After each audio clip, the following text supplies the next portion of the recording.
Halo Sobat Football Lovers, kembali lagi di channel Bal News 2. Nah, kali ini di channel ini kami membahas berita seputar olahraga sepak bola. Dari mulai berita timnas Indonesia, informasi Liga Indonesia, informasi Liga seputar internasional. Bagi kalian yang belum subscribe channel ini, bisa langsung di subscribe dan nyalakan loncengnya agar kalian tidak ketinggalan video terbaru dari kami. Baiklah, langsung saja kita masuk ke video pembahasannya.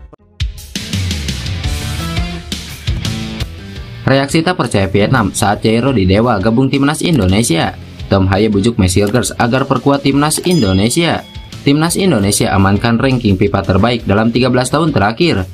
Kabar baik, pemain abroad Australia terancam absen di Piala Asia U23 2024. Simak informasi selengkapnya sebagai berikut.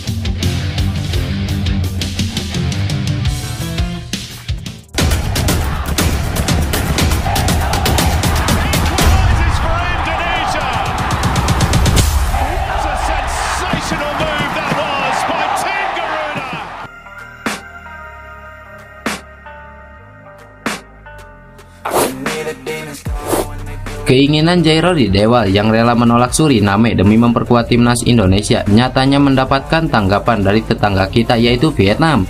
Seperti yang diketahui, timnas Indonesia mendapatkan banyak amunisi tambahan dari pemain keturunan seperti Tom Haye, Ragnar Oratmangun, J.I.J. hingga Nathan Joaon. Kehadiran mereka terbukti membantu skuad Garuda mengalahkan Vietnam dalam 2 pertandingan di kualifikasi Piala Dunia 2026 pada Maret lalu. Tak lama berselang, media Vietnam dibuat makin ngeri lagi dengan tim merah putih. Pasalnya baru-baru ini tersiar kabar menyebutkan bahwa timnas Indonesia bisa diperkuat pemain Liga Inggris Jairo di Dewa. Kabar ini lantas jadi perbincangan di Vietnam. Lewat salah satu media lokalnya, Vietnam mengaku was-was jika itu terjadi. Jika terrealisasi, mereka pun takut timnas Indonesia akan semakin kuat dengan diperkuat gelandang berusia 27 tahun itu.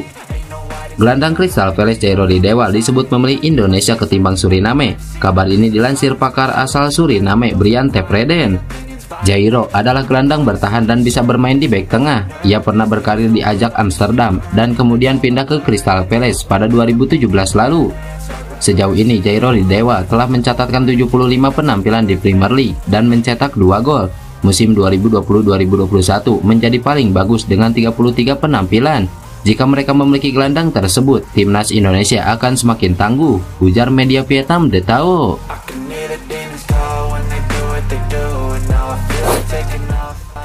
Ya, kinerja Samik ditunjukkan pemain naturalisasi anyar timnas Indonesia Tom Haye di laga SC Heerenveen versus FC Twente dalam lanjutan Liga Belanda pada malam kemarin. Tom Haye sendiri dimainkan sang pelatih Kees van Wonderen sejak awal laga. Pada menit ke-57, Tom Haye pun sukses menyumbangkan 1 gol lewat tendangan penalti. Berkat golnya, SC Heerenveen bisa terhindar dari kekalahan. Sebab sebelum gol itu tercipta, SC Heerenveen tengah tertinggal 2-3. Duel SC Heerenveen versus FC Twente sendiri akhirnya rampung dengan skor 3-3. Aksi ciamik Tom Haye di laga SC Heerenveen versus FC Twente tak hanya menyelamatkan timnya dari kekalahan. Dia juga bisa saja turut menggoda pemain keturunan lainnya dari Indonesia, yakni Mesielgers, untuk turut memperkuat timnas Indonesia. Diketahui Mesielgers kini memperkuat FC Twente. Dia pun turut bermain sebagai starter kala FC Twente bertandang ke markas SC Heerenveen. Tetapi dia tak bermain penuh karena digantikan pada menit ke-64. Tak ayal Mesielgers tentunya menyaksikan betul aksi Tom Haye dalam laga tersebut. Tom Haye tentunya turut membuktikan bahwa dirinya bisa bekerja makin gacor usai resmi dinaturalisasi menjadi warga negara Indonesia. Akankah Mesielgers akhirnya turut tergiur mengikuti jejak Tom Haye membela timnas Indonesia? Mesielgers sendiri diketahui memiliki darah keturunan Indonesia dari ibunya yang berasal dari Manado.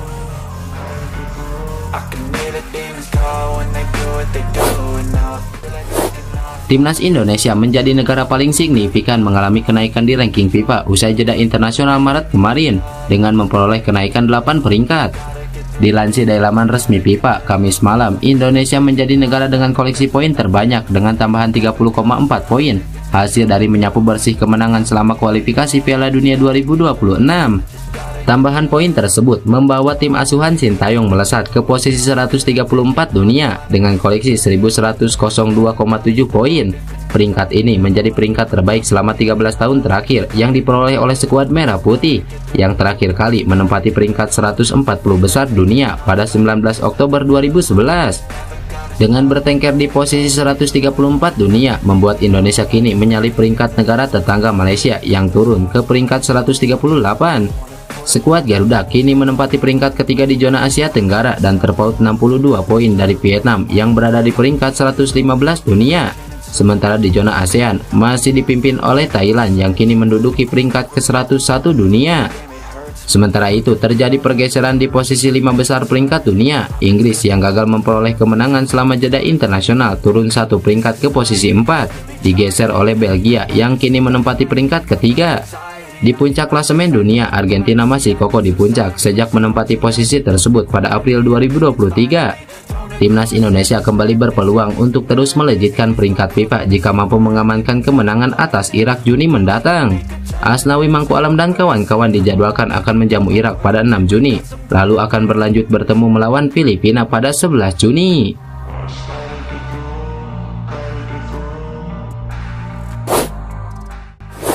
Timnas Australia U23 telah mengumumkan daftar pemain yang akan dibawa ke Piala Asia U23 2024. Namun ada sebagian pemain yang terancam absen karena tidak dilepas oleh klub.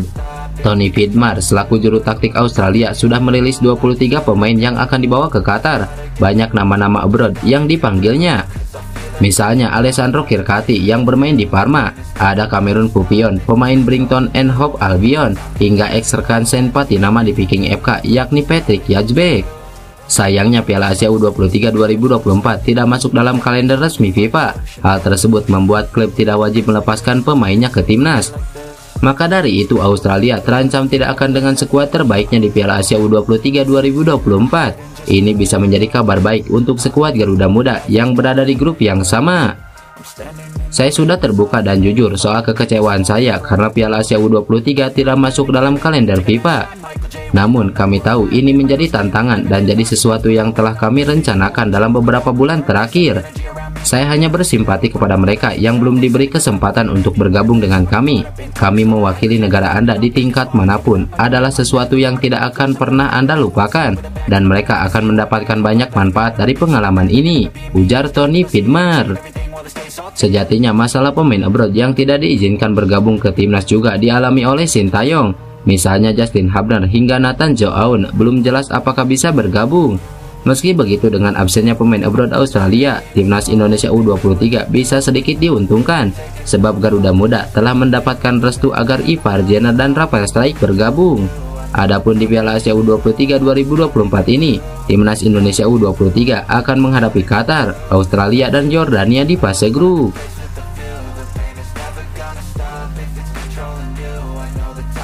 Sudah pernah buat sejarah sama-sama kita kemarin.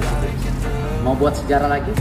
Nah, kalau saya official yang ada di sini, Coach Shin, PSSI, dan saya yakin kalian juga sama. Nggak puas hanya sejarah masuk kejuaraan U23 saja. Ada mimpi yang lebih gede lagi.